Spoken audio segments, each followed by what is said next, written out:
하늘의 귀한 놀라운 사랑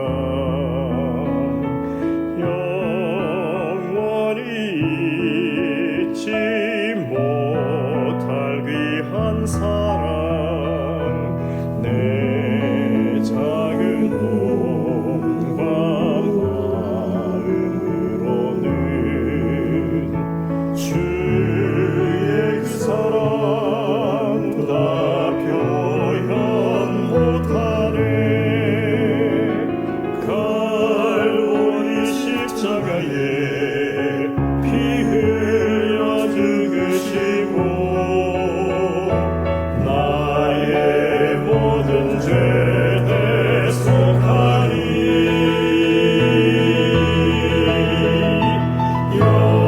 영원히 잊지 못하리 주의 놀라운 사랑 온 몸과 마음을 들여 그를 찬양해 주의 귀한 사랑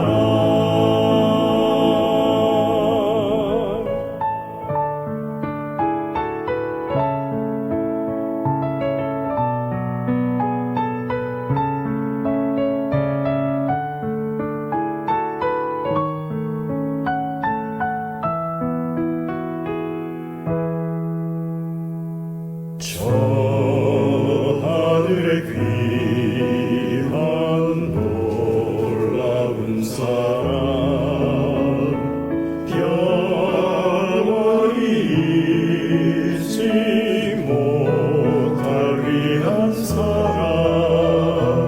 내 작은 몸과 마음으로는 주의 그 사랑 다 표현 못하네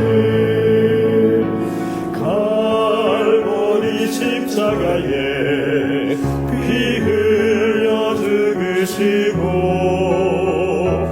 나의 모든 죄 대속하니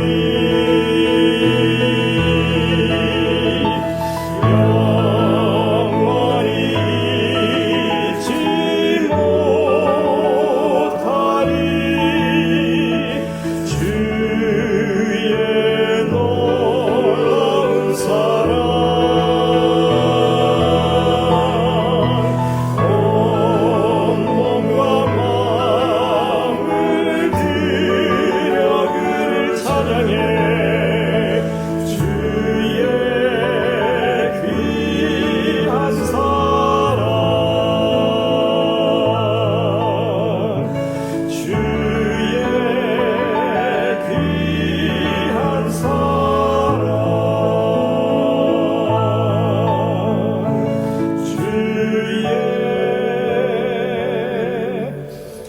귀한 사랑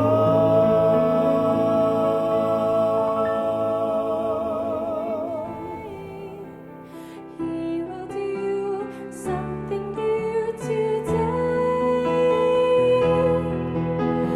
God will make a way where there seems to be no way. He works in ways we cannot see. He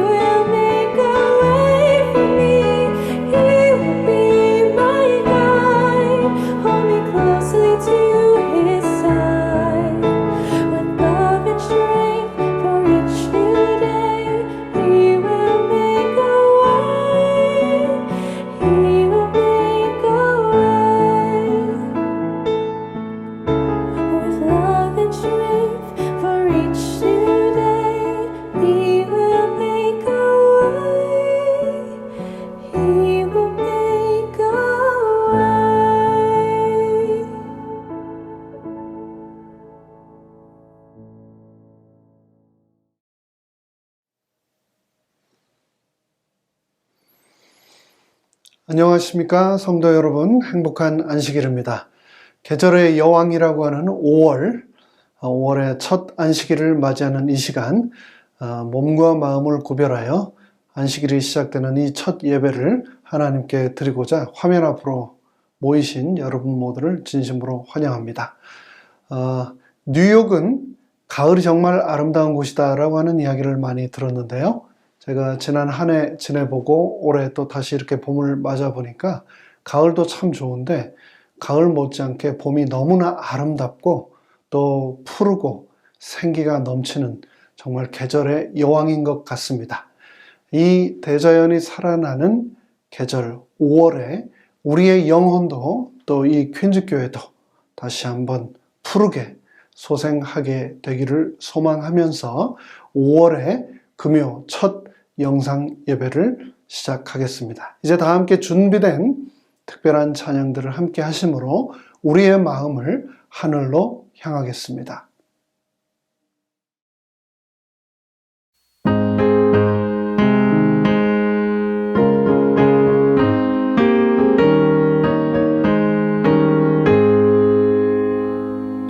죄에서 자유를 얻으려면 보혈의 능력 힘입어라. 시험을 이기는 승리되니 참 놀라운 능력이로다. 주의 보혈 능력 크도다. 주 예수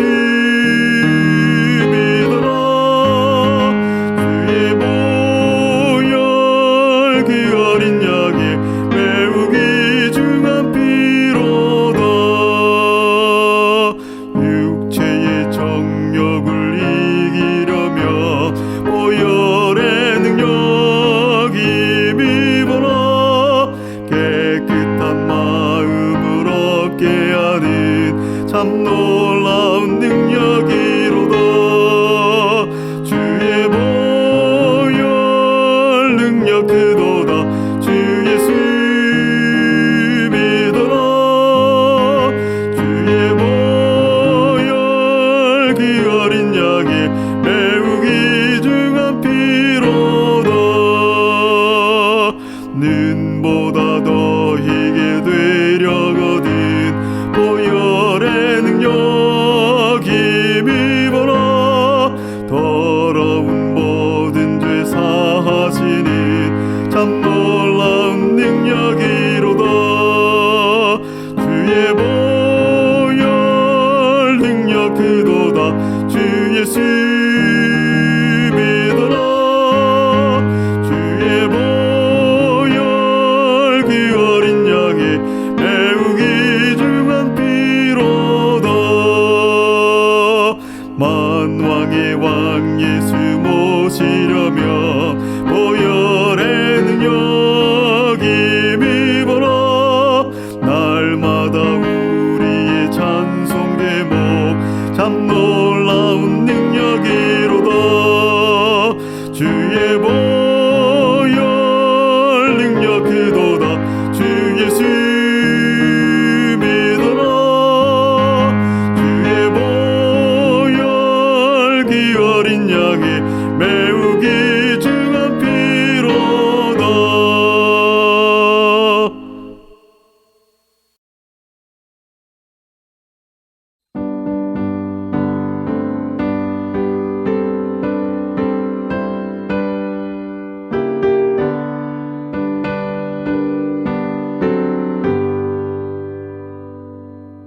주여 지난 밤 내 꿈에 매였으니 그 꿈 이루어 주옵소서. 밤과 아침에 계시로 보여주고 항상 은혜를 주옵소서. 나의 놀라운 꿈 내가 믿는 것은 장차 그 은혜 받을 편이 나의 놀라운 꿈 정녕 이루어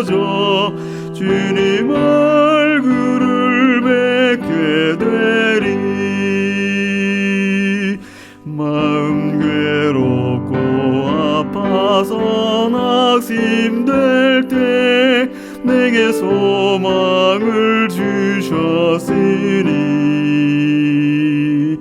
내가 영광의 주님을 바라보며 앞길 막힌 들 두려우랴.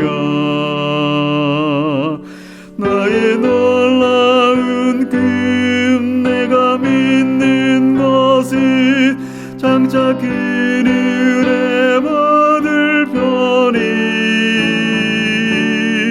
나의 놀라운 금 정령 이루어져 주님 얼굴을 뵙게 되리. 세상 인심은 나날이 변하여도 나는 내 믿음 지키리니 인생 살다가 죽음이 꿈 같으나 오직 내 꿈은 참되리라. 나의 놀라운 꿈 내가 믿는 것은 장차 그늘에 받을 편이 나의 놀라운 금 정령 이루어져 주님 얼굴을 뵙게 되리.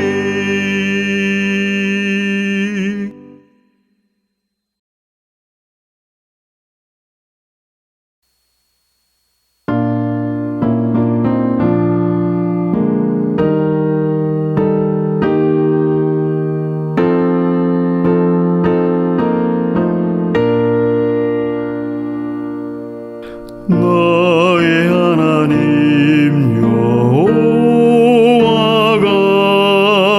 너희 가운데 계시니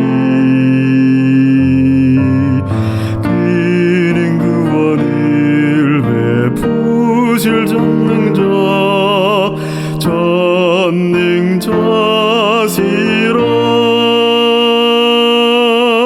그가 너로 인하여 기쁨을 이기지 못하시며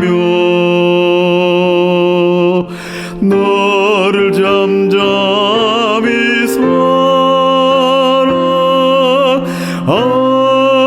사랑하시며 즐거이 부르며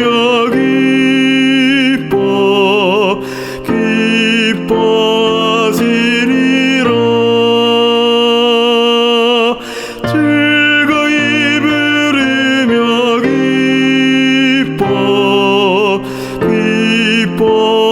기뻐하시리라.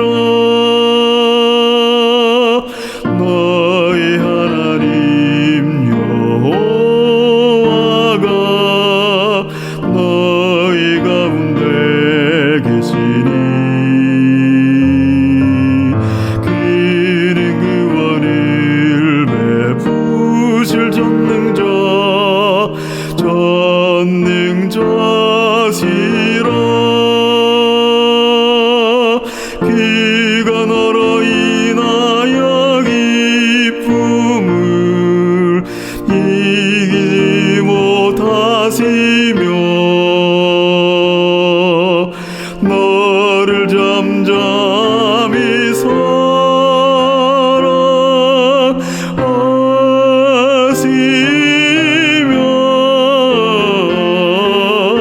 즐거이 부르며 기뻐하시리라. 즐거이 부르며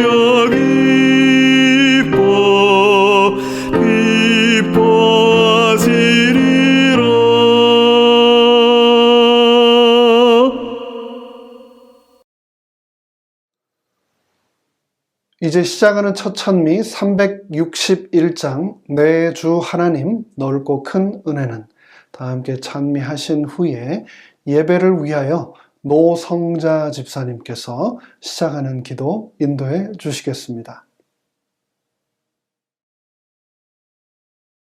내 주 하나님 넓고 긴 은혜는 저 큰 바다보다 깊다. 너고 다주를 끌러 깊은 대로 저 한가운데 가보라.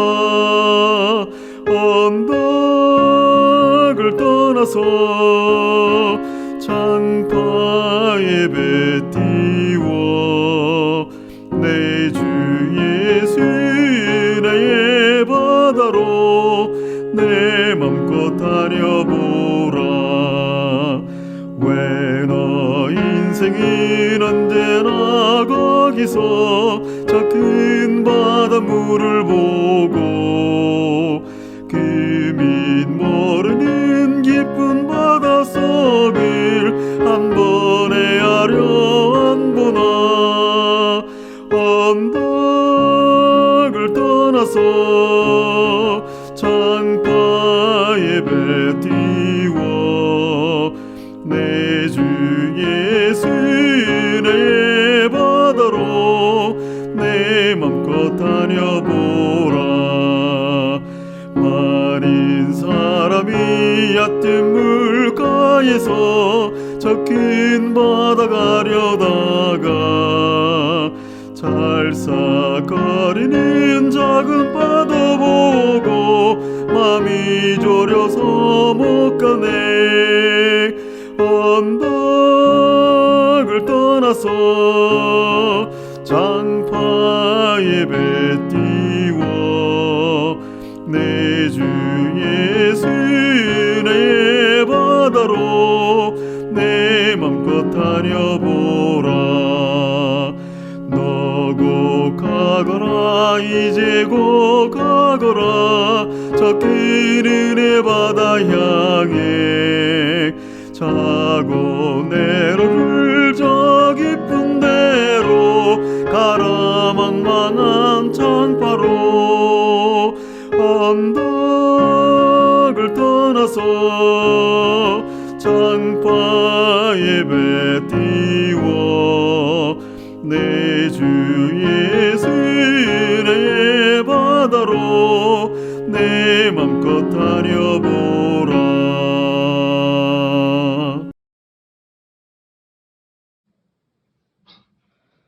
하늘에 계신 우리 아버지, 지난 일주일 동안도 저희들을 홀로 두지 아니하시고 주님의 은혜 가운데 평안하고 건강하게 지켜주셔서 안식일을 시작하는 첫 시간에 각자 처소에서 함께 모여 경배와 찬양을 드릴 수 있게 해주셔서 감사합니다.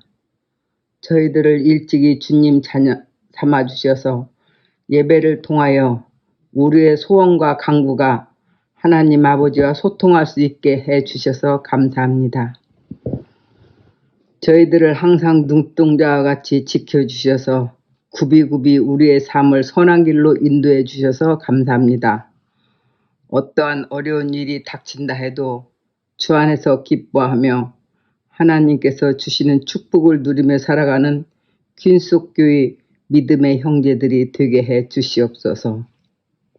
생활의 어려움으로 건강의 문제로 근심 걱정에 처한 주님의 자녀들이 있으면 이 시간 모든 것을 주님께 내려놓고 하나님의 놀라운 능력을 경험하며 위로받게 해 주시고 믿음으로 승리할 수 있게 해 주시옵소서.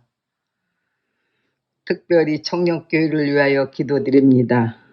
청년 목사님에게 건강 축복 주시고 지혜를 주셔서 청년들을 양육하는 데 부족함이 없게 해주시고 청년들이 함께 모여 말씀을 나누며 협력하여 열심히 기도함으로 프로싱에 있는 많은 청년들에게 전도할 수 있는 능력과 은혜를 더하여 주시옵고 청년교회가 부흥 발전할 수 있도록 축복해 주시옵소서. 말씀을 전하실 목사님에게 지혜와 능력을 주셔서 준비하신 말씀을 전할 때 성령 충만한 말씀으로 위로받게 해주시고 주님 홀로 영광 받으시옵기를 사랑 많으신 예수님 귀하신 이름으로 기도드리옵나이다. 아멘.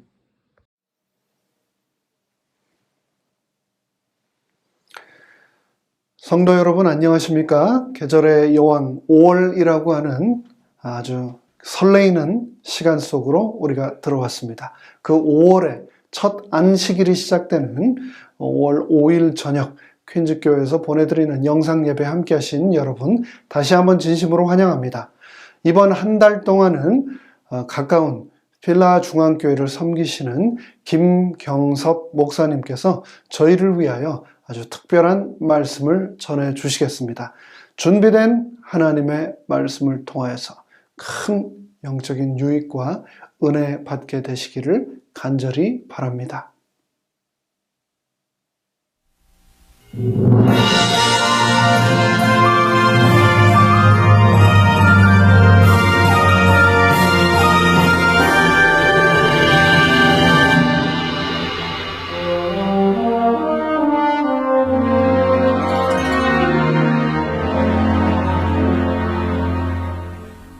놀라운 소식일세 주 예수 다시 오네 왕께서 하신 말씀 지치지 않으리라 다시 오네 다시 오네 주님 오실 그날이 언제일지 모르나 다시 오네 다시 오네 그날 놀라운 영광의 날주 예수 다시 오네 꽃들도 나무들도 온 천지 만물들이 주 예수 다시 오리 모두가 전파네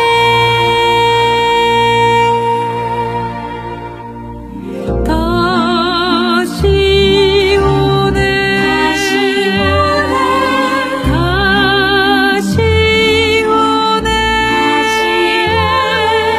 주님 오실 그날이 언제일지 모르나 다시 오네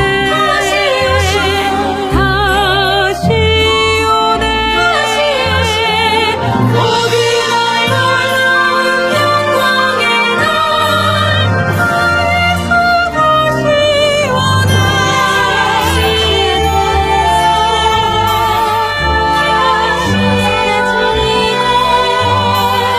주님 오실 그날이 언제일지 모르나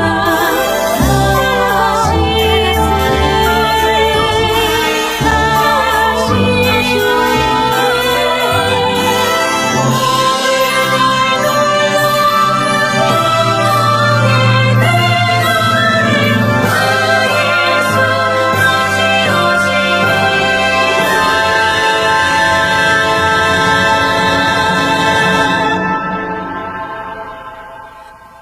주 예수 다시 오시리라 다시 오시리라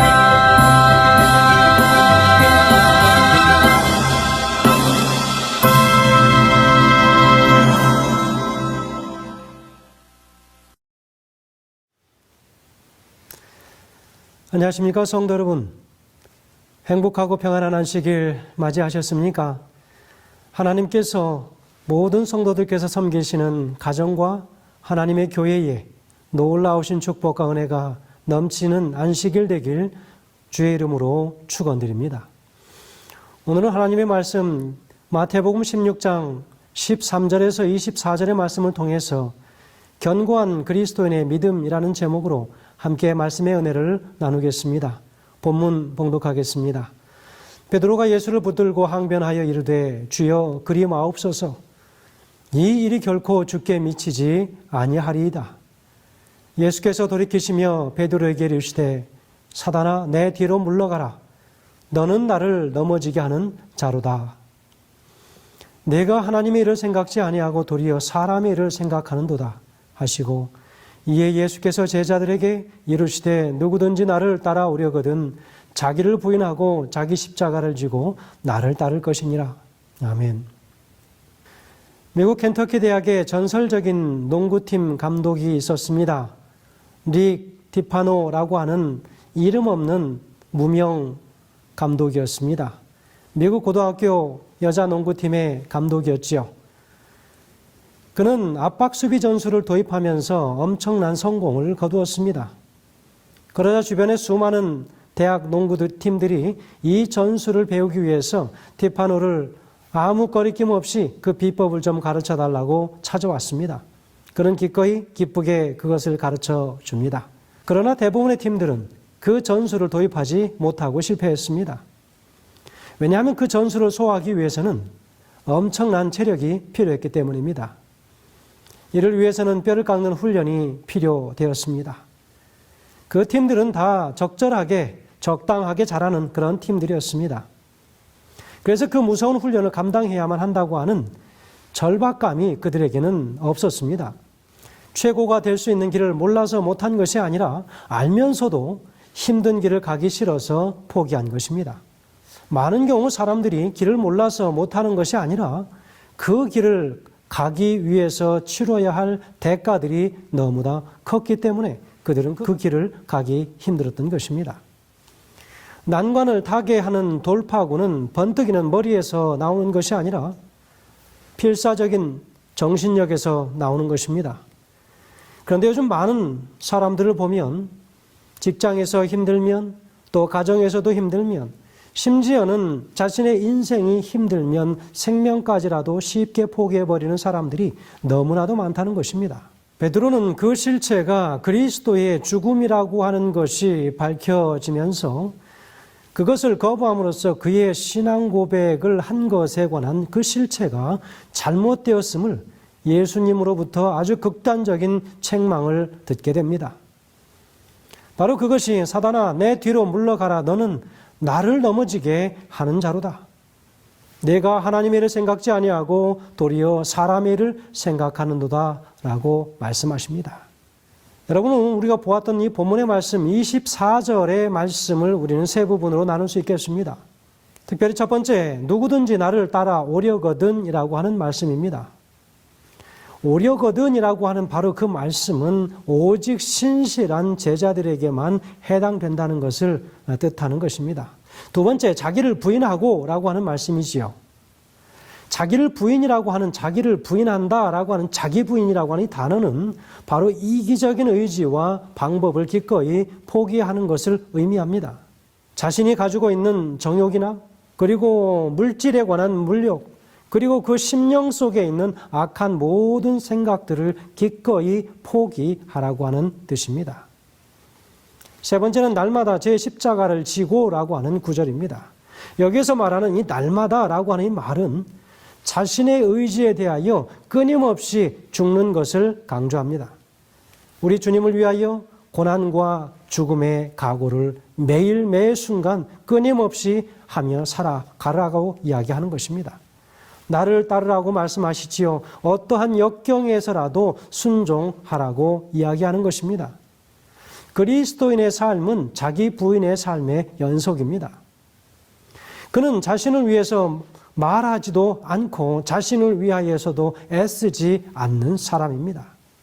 자신의 모든 행동과 감정과 의지를 자기 자신의 모습을 드러내지 않고 온전히 다 부인하며 살아가는 사람이 그리스도인입니다. 베드로가 왜 그렇게 말하였을까요? 시대소망 415페이지에서는 기록하기를 베드로는 그리스도의 사업에서 십자가를 보고자 하지 아니하였다라고 기록하고 있습니다. 예수님이 하실 수 있는 가장 가혹한 책망을 베드로에게 하셨습니다. 마태복음 16장 23절의 말씀처럼 사단아 내 뒤로 물러가라. 너는 나를 넘어지게 하는 자로다 라고 이야기하고 있지 않습니까? 베드로를 향하여 사단아 라고 이야기하였지만 사실은 베드로 뒤편에 있는 베드로의 심령을 움직이고 있는 사단의 영을 지적하고 있는 것이지요. 리비언 헤랄드지 1897년에 기록된 말씀에는 이런 이야기가 있습니다. 베드로는 사단이 거기에 있는 것을 알아차리지 못했지만 그리스도는 그 사기꾼의 인석을 간파할 수 있었다 이야기하고 있습니다. 여러분, 오늘 우리는 이 본문의 말씀을 통해서 몇 가지의 것들을 좀 나눠야 하겠습니다. 그 첫 번째는 장애물을 디딤돌로 보라고 하는 것입니다.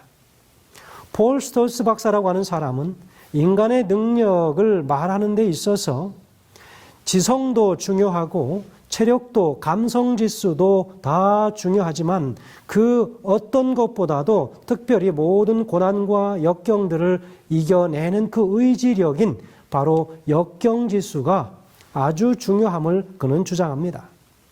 폴 스톨스 박사는 그의 연구에 의하면 인생의 역경에 부딪힐 때 그 나타나는 사람들의 모습을 보면 세 가지 유형으로 그는 구별할 수 있다라고 이야기합니다. 그 첫 번째는 무엇이냐면 힘든 문제만 부딪히면 포기하고 도망가는 바로 퀴터형의 사람입니다.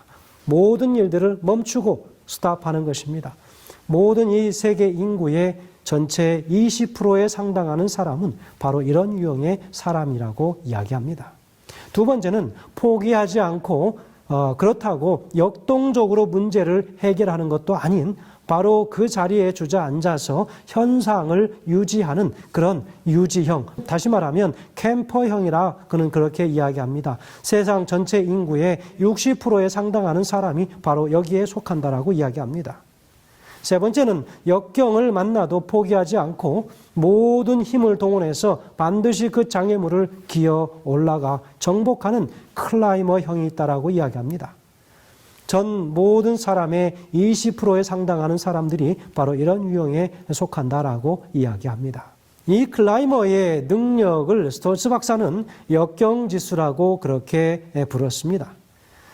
저는 여기 하나 더 추가해서 클라이머들 중에서 뒤에 남아있는 퀴터형과 캠퍼형을 기억하고 다시 그 자리에 돌아가서 그들을 다시 이끌고 그 산을 넘어가는 유형의 사람을 리더라고 그렇게 부르고 싶습니다. 여러분, 뛰어난 머리와 좋은 환경에 맞물려서 자신감 넘치는 인생을 사는 사람들도 있지만 의외로 조그마한 시련만 만나도 그것을 견디지 못하고 쉽게 포기해 버리려고 하는 좌절하는 그런 유형의 사람들도 많습니다. 자신의 역경지수가 약하다고 생각된다면 오늘 이 순간부터 하나님께 그 역경지수를 높게 해달라고 기도하는 것도 좋을 것입니다. 모든 사람에게는 아무리 완벽해 보이는 사람일지라도 나름대로의 약점과 아픔들이 있습니다. 그러나 자신의 연약함 때문에 주눅들지 말라고 오늘 하나님께서는 우리에게 말씀하십니다. 바울은 자기 육체의 가시를 제거해달라고 우리 주님께 요구했습니다. 학자들은 바울의 몸을 오랫동안 괴롭혔던 질병이 있었을 것으로 추정합니다. 죽은 사람도 기도로 살려냈던 능력의 하나님의 종, 사도 바울. 정작 자기 자신의 몸에 있는 병은 치유하지 못했습니다. 아니, 하나님께서 고쳐주시지 않으셨다라고 하는 것이 더 맞을 것입니다. 바울이 몇 번씩 기도했는데도 안 고쳐주셨습니다. 오히려 이렇게 대답하셨습니다. 고린도후서 12장 9절에는 이야기하시죠. 내 은혜가 내게 족하니라 그랬습니다. 여러분, 얼마나 실망스러운 답입니까? 얼마나 하나님과 그 관계가 좀 멀어지게 하는 그런 이야기입니까? 하나님께서 우리를 그렇게 친한 친구로 보신다면 이렇게까지 말씀하실 수 없는데 내 은혜가 내게 족하다라고 말씀하시는 것입니다. 바울은 가시가 없어지는 게 아니라 가시를 안고 살아가는 바로 은혜가 그에게 찾아왔다는 사실을 그는 깨달았습니다. 육체를 고통스럽게 만드는 그 가시가 바울의 영혼 안에서 놀라운 무엇인가를 만들어낸 것입니다. 가시가 있었던 덕에 은혜와 능력이 더 그에게는 커졌던 것이지요. 우리의 약점을 통해서 하나님이 친히 일하시기 때문이라고 하는 사실을 오늘 우리는 기억해야 합니다. 하나님이 우리를 한 단계 더 높이 새로운 차원으로 데려가려 하실 때에 우리는 새로운 장애물을 만나게 됩니다. 전에 만나지 못했던 새로운 장애물들, 새로운 싸움들을 치러야 하는 것이었습니다. 그런데 우리는 장애물들을 만나고 역경에 처할 때마다 부정적으로 반응하게 되지요. 난 자꾸 왜 이러지? 왜 사람들이 나를 비판하는지 잘 모르겠어. 왜 내 일이 안 풀리는지 모르겠어. 왜 힘든 일이 계속 내게 일어나고 있는 거지? 나는 여기까지인가 보다. 이제 한계에 다 다다랐어. 내가 뭘 잘못했을까? 아무것도 하지 말고 가만히 있을 걸 그랬나? 온갖 생각들이 우리의 마음 속에 스쳐 지나가게 됩니다. 새로운 장애물이 왔다는 것은 새로운 축복이 바로 눈앞에 왔음을 뜻하는 것이라고 하는 것을 오늘 우리는 사도 바울의 모습을 통해서 배우게 됩니다. 하나님은 새로운 차원으로 우리를 데려가시기 위해서 새로운 장애물과 역경을 허락하시는 것이지요. 장애물은 하나님이 우리를 높이시기 위한 도구로 사용될 줄을 오늘 우리는 믿어 의심치 말아야 할 것입니다. 하나님은 다윗을 그토록 사랑하셨지만 다윗 앞에 무서운 대적 골리앗을 보내셨습니다.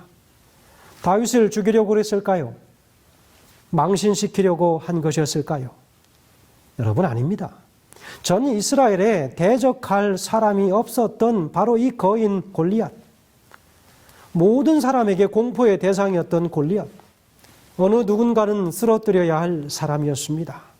무명소년 바로의 다윗이 일약 이스라엘 국가의 영웅으로 부상할 수 있었던 것이죠. 그래서 하나님이 이토록 힘든 장애물을 다윗 앞에 보내신 것입니다. 여러분, 골리앗 하나쯤은 쓰러뜨려야 전 이스라엘에 소문이 나지 않겠습니까? 아니, 전 세계에 소문나지 않겠습니까? 골리앗은 당시 모든 이스라엘 용사들을 공포에 떨게 무시무시한 이 거인이었지만 바로 이 골리앗이야말로 다윗의 이름을 세상에 드러내기 위하여 하나님께서 들어 쓰셨던 도구였었던 것이죠.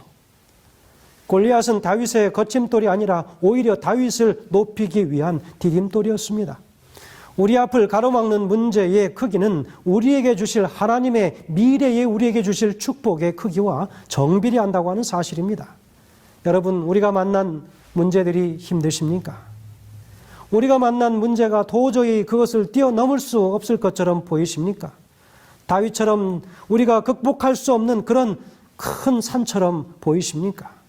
성도 여러분, 그러나 침체되지 말고 용기를 내야 합니다. 문제가 힘들다고 도망하면 하나님이 예비하신 축복으로부터 도망하는 것이 되는 것입니다. 골프공의 표면에는 울퉁불퉁한 굴곡들이 있습니다. 이 굴곡을 딤플이라고 그렇게 이야기하지요. 마치 보조개와 같은 것이지요. 사실 맨 처음에 사용되었던 이 골프공은 표면이 아무것도 없는 매끈매끈한 그런 표면이었습니다. 그런데 어느 날 어떤 사람이 표면에 굴곡이 있는 공이 매끈한 공보다 쳤을 때 멀리 날아간다고 하는 사실, 비거리가 더 멀리 나간다고 하는 사실을 깨닫게 되었습니다. 표면에 생긴 이 딤플들이 공기의 저항을 줄여주기 때문에 훨씬 더 멀리 날아간다고 하는 과학적인 근거를 가지고 증명하였습니다. 그래서 골프공에는 400개 내지 500개의 그 딤플들을 넣는 것이 이제는 일반화되었습니다. 여러분, 축구에서도 더 그 축구를 흥미롭게 하기 위해서 볼의 스피드를 더 높이기 위해서 공의 표면에 그런 딤플 같은 그런 모형을 집어넣기도 합니다. 때로는 이해할 수 없는 고난과 아픔들이 우리에게 찾아올 때가 있지만 그 아픔들 속에는 모두 하나님의 신비한 뜻이 담겨 있다고 하는 사실을 오늘 우리는 기억해야 할 것입니다. 그 고난들이 우리 인생의 딤플이 되어서 우리를 더 멀리 그리고 더 힘있게 먼 곳으로 날아갈 수 있도록 우리를 움직이게 한다고 하는 사실입니다. 두 번째는 사람들의 소리로부터 마음을 지키라고 하는 것입니다. 사무엘하 16장 5절에서 14절의 이 말씀 속에는 바로 다윗의 이야기가 나와 있습니다. 12절, 13절에 보면 그가 그것들로부터 귀를 막는 것을 보게 됩니다. 주위 사람들의 비난과 조소는 우리의 역경지수를 무섭게 떨어뜨립니다. 천하의 다윗에게도 평생 그를 따라다니며 비난과 조소를 퍼붓는 사람들이 있습니다. 여러분, 우리에게도 무엇인가를 잘못하면 그것이 꼬리표가 되어서 어디로 가든 그것이 그 사람의 원래의 모습인 것처럼 그렇게 평판을 붙이는 사람들이 많이 있습니다. 잘 될 때는 잘 된다고 시기심과 질투심으로 욕하고 안 될 때는 야유와 비난을 퍼붓습니다. 특히 다윗의 아들 압살롬의 반역으로 인해서 수도 예루살렘으로부터도 쫓겨 달아나던 정말 어렵고 힘들 때 다윗을 향해서 정말 아귀같이 악담을 퍼부어대던 사람들도 있었습니다. 이제 다윗은 다 끝났다. 하나님도 이제는 다윗을 버렸다라고 이야기합니다. 이제 다윗은 그 아들 손에 죽게 되었다라고 이야기하지요. 여러분, 우리 인생에도 힘든 장벽에 부딪혀서 안 그래도 힘든데 옆에서 상처에 소금을 뿌리는 것처럼 그렇게 하는 많은 사람들이 있지 않습니까? 그거 바로 꼴 좋다. 내 그럴 줄 알았다. 이제 다시 일어나지 못할 거야. 아무도 안 도와줄걸. 오래 버티지 못할 거야. 이야기합니다. 하지만 다윗은 하나님만 믿고 모든 부정적인 요소들, 그 소리들에 자신의 귀를 막는 것을 보게 됩니다. 우리도 그래야 하지 않겠습니까? 물론 사람들의 비판 속에 우리가 수용해야 할 것들도 있지만 나를 낙담케 하고 그 소리가 나의 마음을 더 구렁텅이로 떨어뜨리는 일도 하게 됩니다. 나를 향한 하나님의 축복을 의심케 하는 소리들에 대하여 철저히 우리 자신들이 귀를 막아야 할 것입니다. 성경 잠언 4장 23절에서 말하기를 무릇 지킬 만한 것보다 더욱 내 마음을 지키라. 생명의 근원이 이에서 남이니라 라고 이야기하고 있습니다. 사람들의 독한 비난과 공격 가운데 우리의 마음을 지킬 수 있는 비결은 오직 하나님의 말씀에 귀를 기울이는 것입니다. 사람들의 비난과 공격이 힘들수록 하나님의 말씀을 더 많이 읽고 묵상해야 합니다. 우리는 힘들고 어려우면 말씀과 기도 속에서 점점 멀어져 가려고 하는 우리 자신들을 발견하지만 그러나 힘들어도 그 말씀 곁에 머물러 있어야 합니다. 말씀이 우리를 살려내는 것입니다. 저도 그것을 경험했습니다.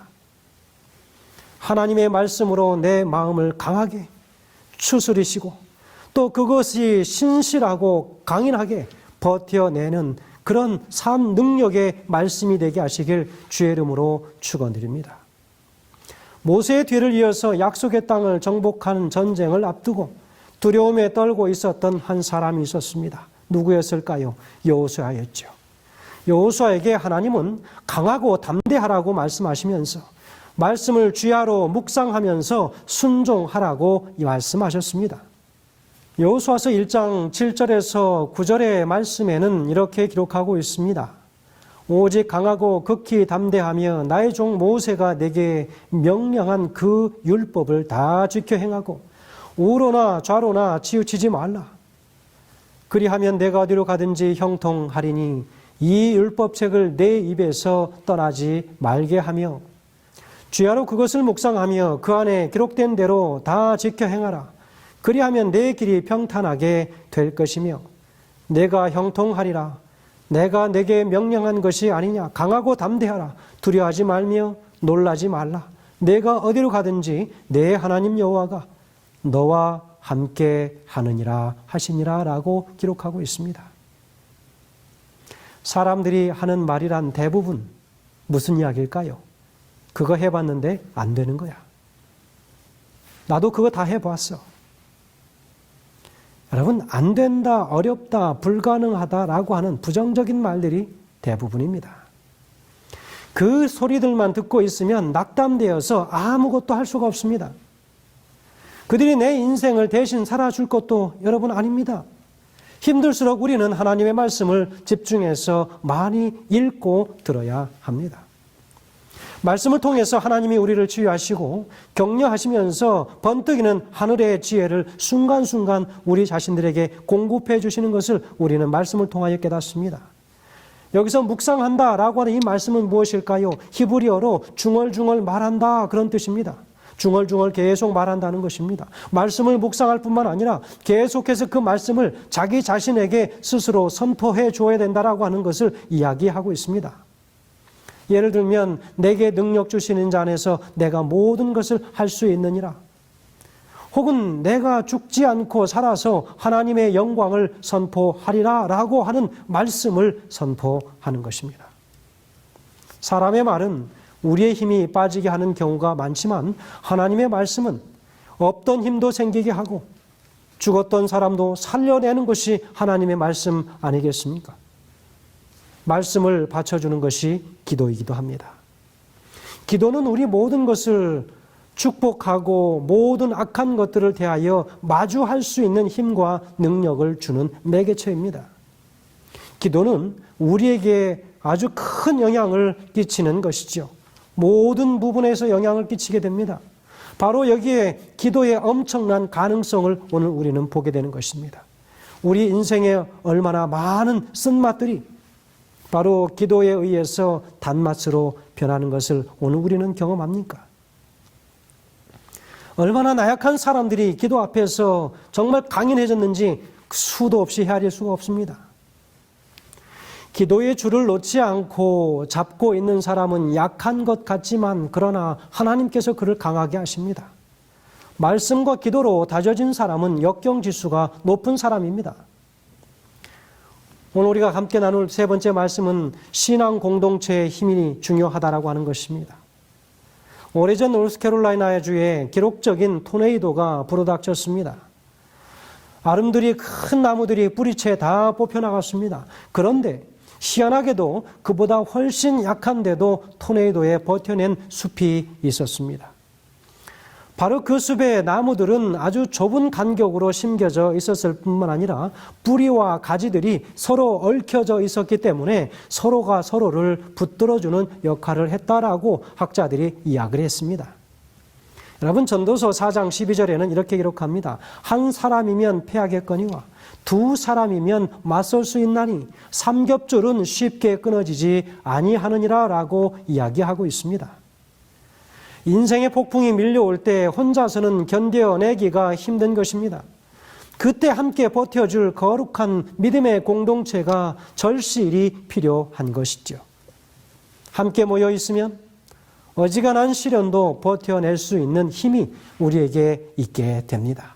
서로를 격려하고 서로를 위해서 기도하고 서로를 위하여 잡아주는 그 역할을 서로 믿음의 공동체에서 할 수 있다는 것입니다. 교회는 예수님의 보혈로 맺어진 영적 가족입니다. 때로는 부딪히고 오해하고 상처를 주는 일이 있지만 가족이기 때문에 결코 헤어질 수가 없다는 것입니다. 예수님께서도 마태복음 18장 20절에서 이야기한 것처럼 두세 사람이 내 이름으로 모이는 곳에 내가 함께 있을 것이라고 분명히 말씀하시며 그리고 교회의 공동체가 함께 붙어 있으라고 오늘 우리에게 권면하고 있습니다. 그래야 영적 전쟁의 고단함을 우리는 다 이겨내고 오래 버텨낼 수 있게 될 것입니다. 동물의 왕국에서도 보면 맹수는 무리로부터 떨어져 있는 동물들을 공격합니다. 마귀는 우리가 하나님의 공동체 안에서, 이 교회의 공동체 안에서 있으면 공격할 수 없기 때문에 우리를 항상 흩어놓기 시작하고 우리 사이를 항상 이간질시키려고 하고 교회로부터 떨어뜨리려고 그렇게 하고 있습니다. 결국은 사단이 원하는 것이 무엇입니까? 교회에 나오지 못하도록 하는 것입니다. 그럴수록 우리는 기도하면서 서로를 사랑하고 격려하며 나가야 할 것입니다. 우리는 흔히 힘들고 어려우면 교회에 가지 않는 것이 가장 최선의 방법인 것처럼 생각하고 그렇게 판단하고 행동하지만, 그러나 여러분, 힘들고 어려울수록 우리가 반드시 해야 할 것은 믿음의 공동체 안에서 함께 견디어 내는 것이라고 하는 것입니다. 보기 싫은 사람 안 보면 잠시 마음은 편해도 그러나 우리의 믿음에는 큰 손해가 있다고 하는 것입니다. 그를 위하여 기도하는 것, 그것을 인하여 우리 신앙의 깊이가 더해가는 것이라고 하는 것을 오늘 우리는 기억해야 합니다. 알리바바의 대표 마윈 회장은 처음에는 똑똑한 사원들이 회사를 살린다는 생각을 가지고 있었기 때문에 형편이 어렵던 회사 초창기에도 엘리트 사원들을 데리고 함께 그 길을 왔습니다. 이러한 일 때문인지 바로 이 회사는 조금씩 성장해 나갔습니다. 그러나 회사가 제 궤도에 올라서고 그들이 이제 그 회사와 함께 유명세를 타기 시작했습니다. 그런데 유명한 엘리트 이 직원들이 다른 회사로 스카우트 되거나 그리고 좋은 경력을 쌓아서 그들이 창업을 하려고 떠나는 것입니다. 남아있는 직원들은 마윈 대표가 생각하기에 별 볼 일 없는 사람들 뿐이라고 그는 생각했습니다. 그렇게 회사가 끝났다라고 느꼈을 때 하루는 점심시간에 어떤 직원이 어려운 회사 사정을 다 안다라고 하면서 자기가 대신 그 회장에게 점심을 대접하겠다라고 이야기하는 것입니다. 또 어떤 직원은 게시판에 알리바바는 좋은 기업입니다 라고 하는 문구를 써놓고 또 어떤 것이라도 이 회사를 위하여 지원하겠다라고 하는 사람이 있었습니다. 마윈 회장은 그 문구를 볼 때 눈물이 왈칵 쏟아졌습니다. 이때의 경험으로 그는 이익만을 쫓는 엘리트보다 감사할 줄 아는 평범한 직원이 진짜다라고 하는 것을 그가 깨닫게 되었습니다. 그리고 그런 신념을 갖고 일을 하게 되었고, 그리고 그들과 함께 그 어려운 시간 그 알리바바 회사를 다시 지금의 회사로 그렇게 탈바꿈시켜 놓게 된 것입니다. 어려울수록 떠나지 않고 힘이 되어주는 사람이 진짜 친구입니다. 이사야서에는 남은 자들이라고 하는 말이 자주 나옵니다. 바벨론이 유다를 멸망시킨 뒤에 바로 용사들은 다 죽이고 부자와 학자들은 다 포로로 잡혀갔습니다. 유대 땅에는 인구 10분의 1밖에 남지 않았습니다. 바로 이들 남은 자들은 대부분 병이 들었거나 늙었거나 또 못 배우고 가난한 사람들이었습니다. 그러나 못생긴 나무가 산을 지킨다라고 하는 말처럼 그들은 하나님이 주신 약속의 땅을 떠나지 않고 굶주린 배를 움켜쥐고 병든 몸을 추스리며 끝까지 그 땅을 지켜내는 것입니다. 인간적인 기준으로 보면 이 사람들을 가지고 무엇을 할까라고 한숨 섞인 말을 할 수 있지만 하나님은 그들을 통해서 소망의 새 역사를 시작하십니다. 사람들이 보기에는 건축자의 버린 돌과 같은 남은 자들을 하나님이 귀히 여기시고 축복하셔서 서로 사랑하게 하시고 바로 함께 모이게 하시며 그들의 모든 모임 위에 은혜와 능력을 기름 부으셔서 그들을 들어 사용하신다고 하는 사실을 오늘 우리는 말씀을 통해서 보게 됩니다. 남은 자들은 보잘것없어 보이지만 오히려 영적인 저력이 있는 존재들입니다. 세상이 모르는 신실함과 강인함이 있습니다. 이런 사람들이 바로 끝까지 남아서 하나님의 약속을 함께 거두어 드리는 사람들이 될 것입니다. 시대소망 415페이지와 16페이지에는 바로 이렇게 기록하는데 거기에는 사단이 베드로와 예수님 사이에서 일어나길 바라는 것 세 가지를 기록하고 있습니다. 그것이 무엇일까요? 첫 번째는 사단은 예수님을 낙담하게 해서 그를 그 사명에서 돌아서게 하려고 애쓰고 있었으며 베드로는 그의 맹목적 사랑으로 유혹의 말을 하고 있었다라고 이야기하고 있습니다. 이 생각의 장본인은 악의 임금 바로 사단이었습니다. 두 번째는 사단은 예수께서 베드로가 그의 눈을 돌려 보기를 원하셨던 바로 그 십자가를 보지 못하게 하기 위하여 세상의 영광에 시선을 집중시키고자 하였다라고 기록하고 있습니다. 성도 여러분, 우리의 눈이 어디로 향해야 되는지 오늘 말씀을 통하여 분명히 기록하고 있습니다. 세 번째는 사단은 그 제자의 마음이 자기를 위하여 그리스도께서 굴욕을 당하시는 것을 보고도 감동을 받지 못하도록 그의 선생과 베드로 사이에 끼어들었다라고 이야기하는 것입니다. 여러분, 마귀라고 하는 이 디아블로스라고 하는 이 존재는 사이에 끼어들어서 이간질하는 존재라고 하는 뜻입니다. 사단은 여전히 우리 사이에 그렇게 일을 하고 있습니다. 우리의 친했던 그 사람들, 우리의 친했던 영적인 교우들이 다 마음이 갈라지고 산산조각 나는 그 이유는 바로 사단이 우리 사이에 들어오도록 그 틈을 내어 주었기 때문인 것이죠. 베드로는 바로 세상의 영광에 주목하게 되는 것이었습니다. 예수님께서 이 세상의 임금이 되기 원하였던 것이죠. 우리 예수님께서는 베드로의 그 마음을 아시고 말씀하십니다. 사단아, 내 뒤로 물러가라. 나와 나의 실수하는 종 사이에 더 이상 개입하지 말라고 이야기합니다. 내가 베드로와 직접 면대하여 나의 사람의 오묘를 그에게 드러낼 수 있게 하라라고 그렇게 이야기하고 있습니다. 예수님께서 보시기에 베드로의 그러한 행동은 지극히 인간적이고 근시안적인 생각이었던 것을 분명하게 보셨습니다. 순간적인 감정을 표출하는 것이고 자신이 그리스도를 구할 수 있다는 그런 무례함을 표시하고 있었습니다. 이런 실수는 누구라도 범할 수 있는 것이지요. 예수님의 제자 중 가장 뛰어난 수제자였던 바로 베드로. 그는 방금 전에 주는 그리스도시요 살아계신 하나님의 아들이시니다라고 그는 고백했기 때문에 우리 주님의 칭찬을 들은 그 순간 베드로는 순식간에 인간적인 생각과 안목에 사로잡히게 되었습니다. 그래서 인간의 일을 말하지 않았는가 싶습니다. 그러나 이러한 어떠한 인간적인 안목으로 예수를 욕보이는 생각이나 혹은 행동들과 같은 걸림돌들이 있을지라도 이러한 돌을 오히려 디딤돌로 보게 하시고 또 우리의 믿음이 한 단계 더 성장할 수 있게 되는 참으로 믿음의 그런 훈련의 시간이 되길 간절히 소원합니다. 성도 여러분, 우리들에게 매일 매 순간 찾아오는 이런 도전들이 있을 때마다 어떻게 하시겠습니까? 세상의 방법과 세상의 안목으로 그 문제를 바라보지 마시고 우리 하나님께서 허락하신 그 말씀을 통하여 분명한 확신을 갖고 기도를 통하여 그 모든 문제들을 뛰어넘을 수 있는 능력을 얻게 되시는 우리 모든 성도들이 되시길 간절히 소원하면서 말씀을 드리겠습니다. 기도하시겠습니다. 하늘에 계신 아버지 하나님, 오늘 우리에게 주신 귀한 말씀을 통하여 우리가 힘들고 어려운 이 세상을 살아가는 와중에 종종 만나는 이 걸림돌들로 인하여 좌절하거나 넘어져서 그 상처 때문에 그 심령이 상하지 않도록 주님 도와주시옵소서.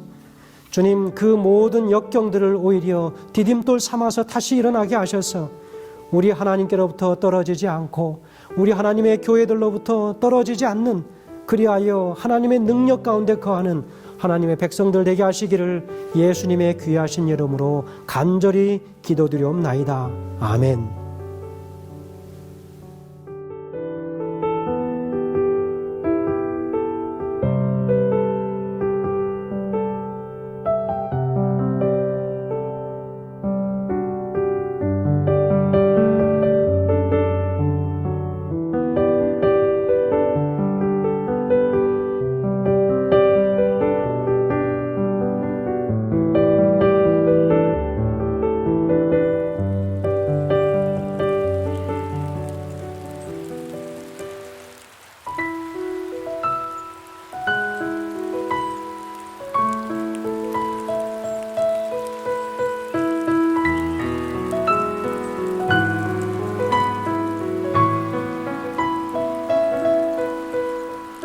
주여 메마른 내 영혼 지금 갈급합니다. 은혜의 강가로 날 인도하소서.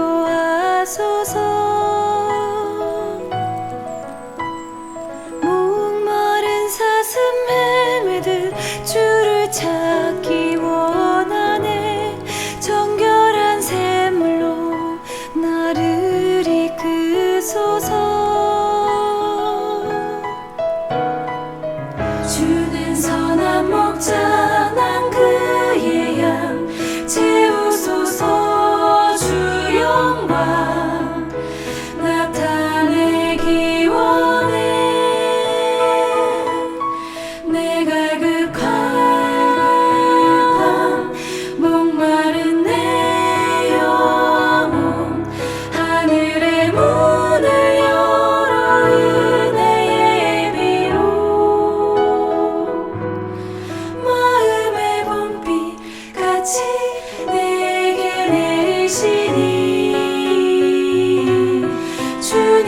찬양해